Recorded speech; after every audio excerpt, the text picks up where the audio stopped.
Your current partner, narinig ko, ex mo pala. Paano nung kinamusta mo siya? Ang sinagot niya? Hey!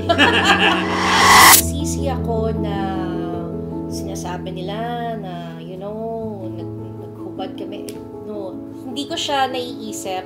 But only until now na ngayon na in my... Welcome to Porma TV ha. Ako nga pala si Pingoy Vera Perez ulit. Ang next guest natin, 90s ang TV. Is pinakamagandang actress ng 90s, 2000. Si Miss Katya Santos. Pingoy!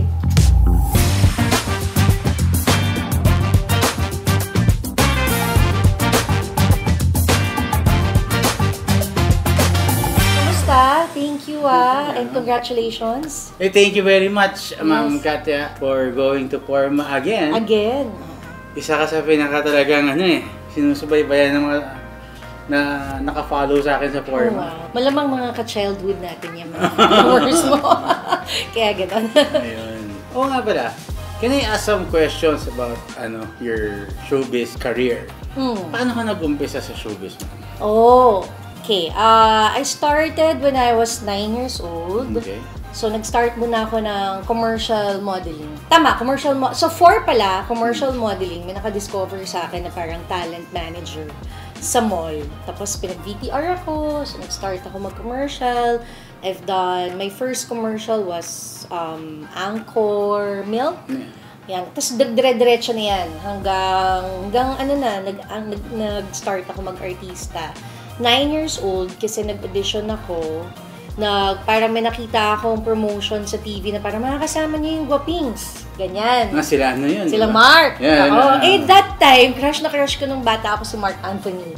Nung bata ako So, nag-audition ako. Not knowing, hindi naman pala totoo. Parang it's for a kid show, gag show na gagawin. So, nung nag-audition ako sa ABS, sabi, tuwagin na lang namin kayo, ganyan. And then, sinuwerte naman, tumawag naman sila ulit. So, nung pagbalik ko, start na yung show. Parang, na kami, na-filter na, kung sino mga kasali.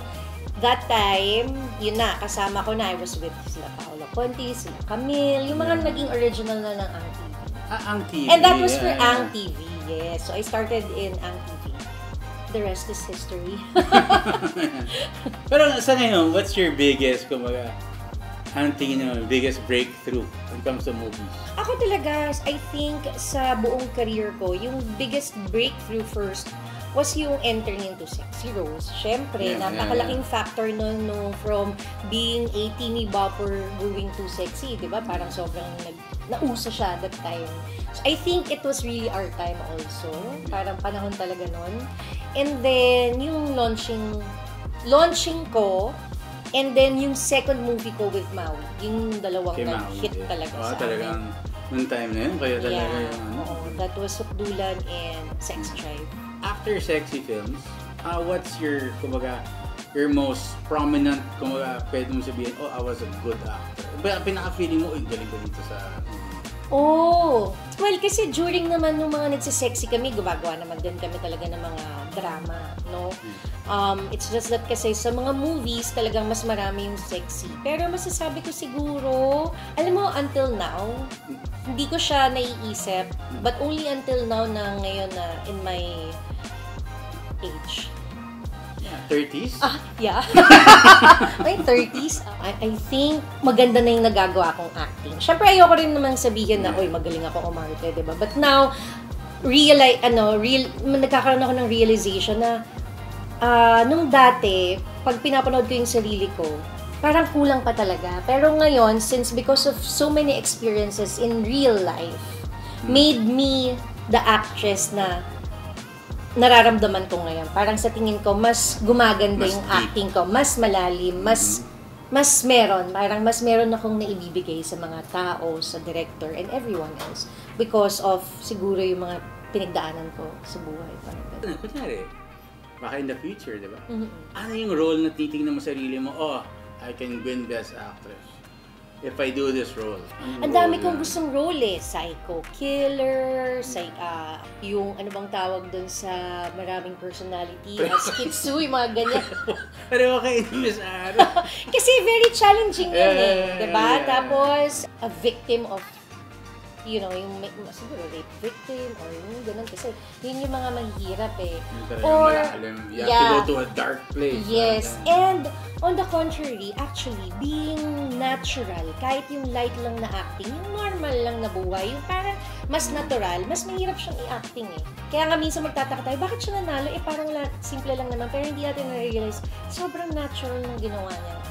Parang gano'n. So, yun yung mga gusto ko pang magampanan and then siguro parang something like rom-com, yung mga ganyan. Kuha ko rin kay Ara yung kanina. Oo. Kasi hindi namin nakukuha yun ngayon because nahilera kami sa sexy eh. Parang ang Pilipinas, merong something sila na kapag nag-sexy ka, parang wala kang karapatan maging leading lady na wholesome. Parang ganun yung nakikita ko. That's why if you, tignan mo, Ara, ako, a lot of us, sa same generation, rare kaming nakakakuha ng mga rom-com na wholesome. Kaya talagang, so siguro, parang yun yung talagang, parang na-box na kami sa ganyan.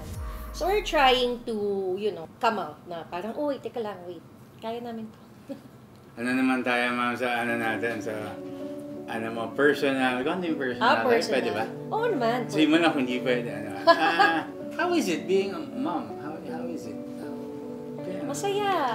I think isa sa mga nagpaganda ng career path ko nung naging mommy ako. Kasi mas maraming trabaho. Yun, gaya nga sabi mo, ba't hindi nawawalan ng work? Kasi now, hindi nawawalan ng nanay na role. Most importantly, yung nanay na sexy role na pwede nilang ikabit palagi, di ba? Usually may ganung requirement eh. Kailangan yung ganun. Siyempre, pag iisip nila, nag-sexy, siyempre, yung hot babes na yan, or kami nila Ara, yun yung laging na-offer sa akin na role. Mami ni ganyan. So ako, okay lang. Kasi sa akin naman, siyempre, work yan eh. Plus, acting pa rin naman yan, di ba? So, tinatanggap ko. That's why mas maraming work more than before, nung time na hindi pa kami mommy. Kasi ang dami mong kalaban na iba eh, di ba? Na, syempre, ikaw, yung iba nagdadalaga pa lang, ikaw medyo papunta ka na doon. So, doon tayo sa mas bata. So, ngayon, I think, konti pa lang kaming mga mommy dun sa part na yun. Parati mo nga nakakatambal si diba? Si Lander. Si Lander, lagi ko ngang asawa sa, sa mga drama. Well, shout out to Lander, napakagaling namang umarte ng drama.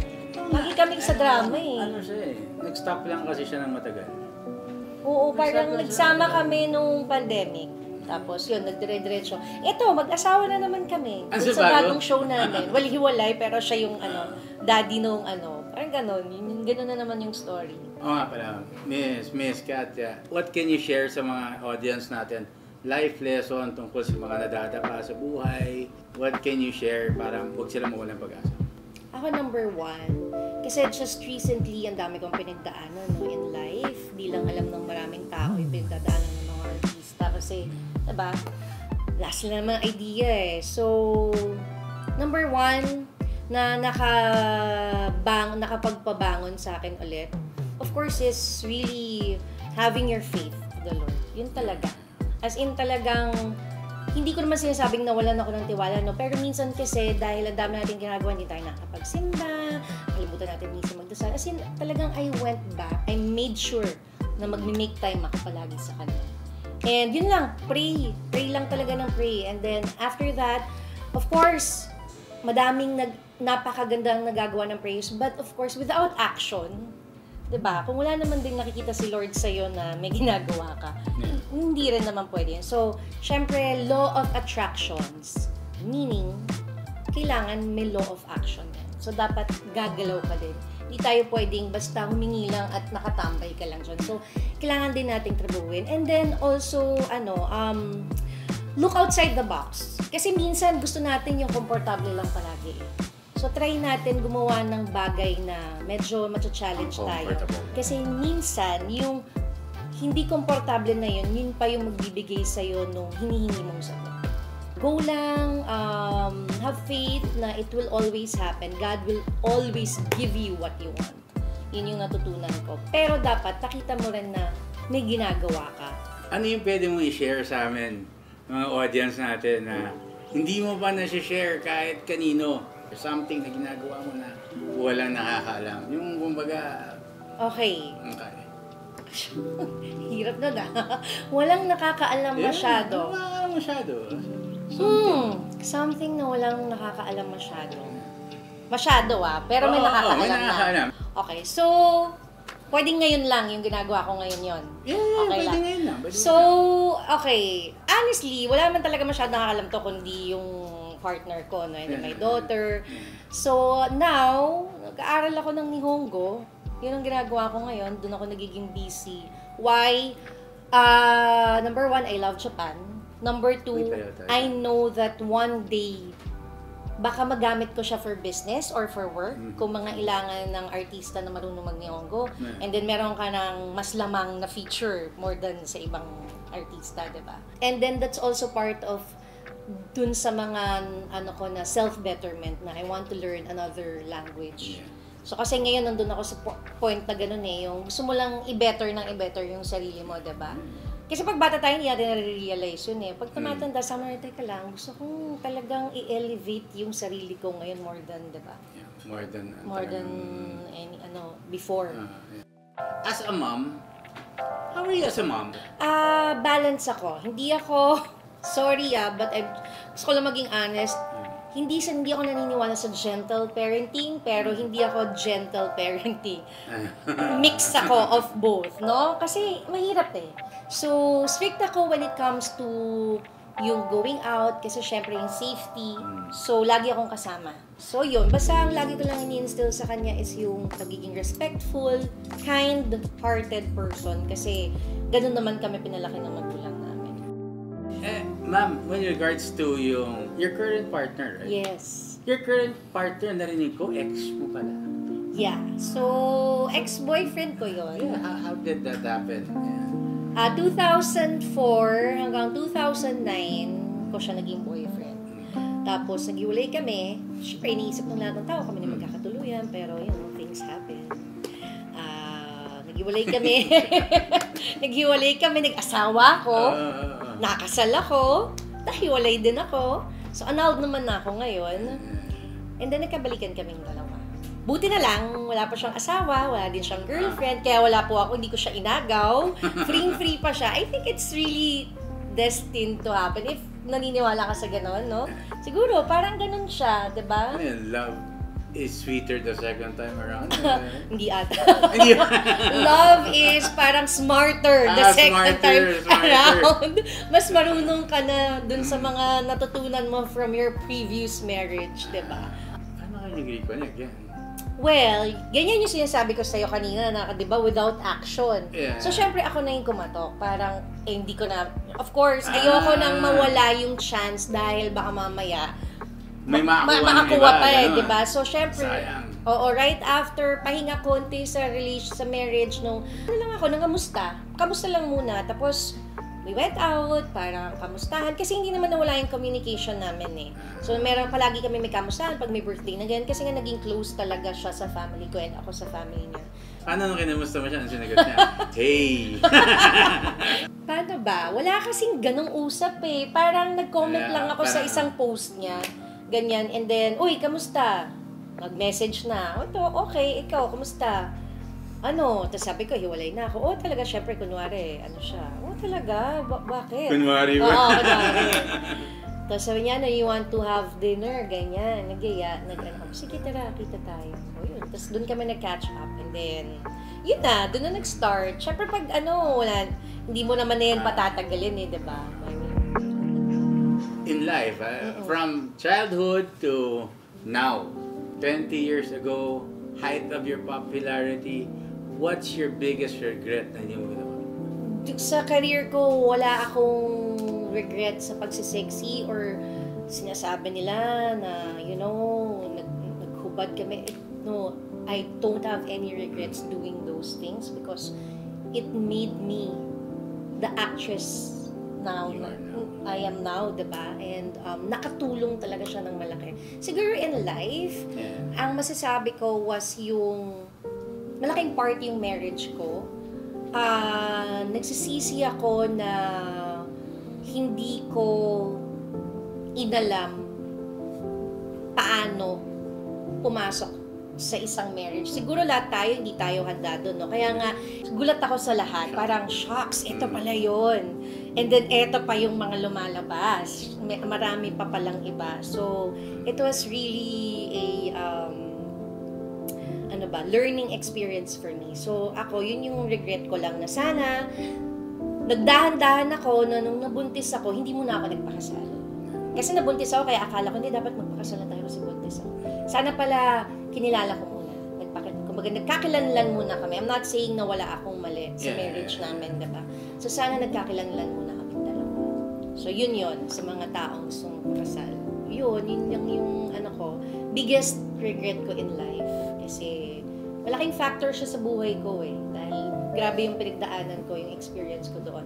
Alam ko na it has to happen kasi hindi ko makukuha yung anak ko ngayon kung hindi nangyari. And yun naman yung pinaka-gift O, gusto mo ng gift, pero ito yung kapalit muna para may matutunan ka. That's why now, maganda yung relationship namin ng partner ko kasi dahil mo natutunan from your past actually.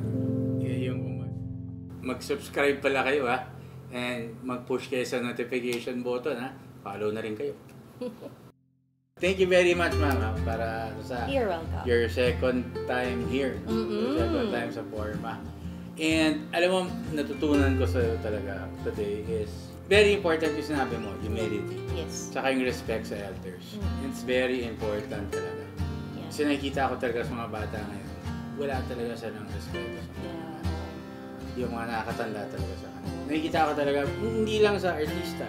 Lahat, no? Sa lahat kailangan matutunan ulit nila para mag-respect. Yeah. Hindi lahat marami yung kilala naman na marespeto. Pero, yung being entitled, diba? Yeah. Yung generation yan. Not naman everyone, pero ang dami na kasi rin nila. Saka walang pinipili hindi lang Pilipino. Ayan, hindi nga talaga. Totoo yun. Hindi naman Pilipino. Actually, tingin ko yan, nag-umpisa sa ibang medyo nahawa lang tayo kasi napapanood siguro sa So, ayun, maging magalang kayo sa mga magulang nyo. Yes. Yun ang pinaka-importante. Saka maging kayo, very thankful kayo parate. Magkaroon kayo ng gratitude. Yes, gratitude. Napaka-importante ng gratitude Malayo na natin yan. Yes. Ayun. Thank you. Thank you. Thank you very much. Thank you so much. Sa susunod ulit na interview. Yes. Miss Katia, baka meron kang mga ginagawa mga teleserye or movies? Yes. Every day po, 6:30 p.m. Totoy Bato. Ayan, kasama ko dyan si Joko, pero every day po yan sa TV5. And then yung Amot Yan ng Section E, mapapanood niyo po kami sa Viva Prime. So mag-subscribe lang po kayo sa Viva One app ng Viva. And then mapapanood niyo na po ang Amot Yan ng Section E Season 2. Malapit na. Thank you very much. Thank you.